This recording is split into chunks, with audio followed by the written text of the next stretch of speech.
नमस्कार, मैं प्रवेश गौतम। आप सबका स्वागत है छुपा खेल विद प्रवेश में। भोपाल रेल मंडल की कमर्शियल शाखा में शायद सब कुछ ठीक नहीं चल रहा। यहां एक के बाद एक गबन यानी सरकारी धन की चोरी के मामले सामने आ रहे हैं। आपको याद होगा इटारसी में 6 दिसंबर को विजिलेंस ने छापा मारा था, तब 4.5 लाख रुपए के गबन का मामला सामने आया था। ठीक इसके अगले दिन उसी जगह पर फिर से एक गबन हुआ और कमर्शियल के अधिकारी सीनियर डीसीएम सौरभ कटारिया शायद अपनी शाखा को सही संभाल नहीं पा रहे हैं। वहीं इनके मातहत कार्य करने वाले डीसीएम पंकज कुमार दुबे का काम भी अब सवालों के घेरे में आता जा रहा है।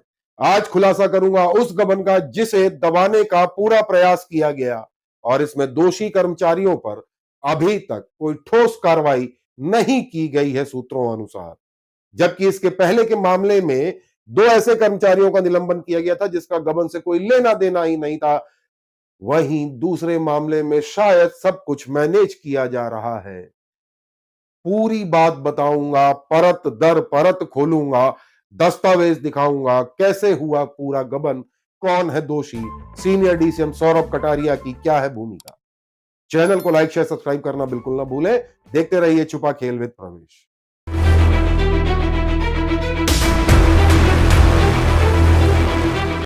स्वागत है। आपको याद होगा 6 दिसंबर 2024 को विजिलेंस की टीम ने इटारसी स्टेशन के कैश काउंटर पर छापा मारा था, जहां 4.5 लाख रुपए के गबन का मामला सामने आया था और निलंबन उस कर्मचारी का किया गया था जो 4 से 7 दिसंबर तक छुट्टी पर थी। दूसरे उस कर्मचारी को निलंबित किया गया था जिसका कैश के मामले में कोई सीधा लेन देन नहीं था। मामला पूरा संदेहास्पद है। और तो और अभी तक रेलवे ने शायद इन कर्मचारियों को अभी तक कोई चार्जशीट यानी आरोप पत्र भी नहीं दिया। अब आप समझ जाइए मामला संदिग्ध लग रहा है।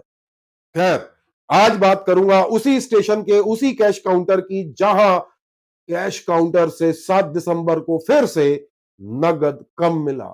इसका खुलासा हुआ उसी दिन, पर मामले में पहले जैसी कार्रवाई नहीं की गई, बल्कि मामले को शायद सेटल करते हुए अगले दिन इस महिला कर्मचारी से उक्त राशि वापस भरवा ली गई। यानी एक दिन तक सरकारी धन इस महिला कर्मचारी के पास था, पर अभी तक कोई ठोस कार्रवाई शायद नहीं की गई है। दरअसल कैश काउंटर में श्रीमती दुर्गा चौरे द्वारा नगद राशि 9,000 रुपए रेलवे में कम जमा कराए गए थे। रात में जब कैश का मिलान हुआ तब इसका खुलासा हुआ। इस संबंध में जांच करने को भी कहा गया था डीसीआई उत्कर्ष अग्रवाल को। हमें उस जांच रिपोर्ट का अभी तक इंतजार है। बहरहाल अगले दिन यानी 8 दिसंबर को दुर्गा चौरे द्वारा यह राशि वापस रेलवे में जमा करा दी गई। दुर्गा चौरे ने बयान दिया कि एटीवीएम मशीन को रिचार्ज करना था, जो नहीं हुआ, इसलिए भूलवश वह राशि अपने साथ घर ले गई थी। गजब है। अब सवाल उठता है कि क्या रेलवे ने एटीवीएम यानी automatic ticket vending machine recharge हुई थी या नहीं, इसकी पड़ताल की। मशीन जब रिचार्ज नहीं हुई तो अगले दिन तक इससे टिकट बने या नहीं, नहीं बने तो जनता परेशान हुई, इसके लिए कौन जिम्मेदार, और यदि बने हैं तो फिर रिचार्ज कैसे नहीं हुआ था, जैसा दुर्गा चौरे जी ने अपने बयान में बताया। खैर, सच्चाई जो भी हो, पर यहां रेलवे का दोहरा रवैया जरूर सामने आता है।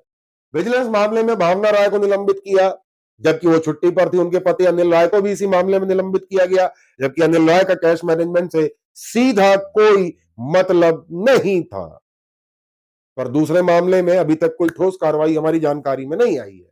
यानी एक ही तरह के 2 मामले, वो भी 2 दिन में घटित हो गए, और सीनियर डीसीएम सौरभ कटारिया का दोहरा रवैया समझ से परे है। दूसरे मामले में निलंबन क्यों नहीं किया? किया है तो बता दीजिए। क्या यहां पर कुछ सेटिंग हुई है? ये है तो बता दीजिए, या फिर कोई कार्रवाई हुई है? प्लीज बताइए। जब सवाल पूछा गया तो DRM Devashish Tripathi, senior DCM Saurabh Kataria सहित समस्त जिम्मेदार अधिकारियों ने कोई जवाब हमें अभी तक नहीं दिया है। और जब जवाब नहीं मिलता मतलब दाल में काला है।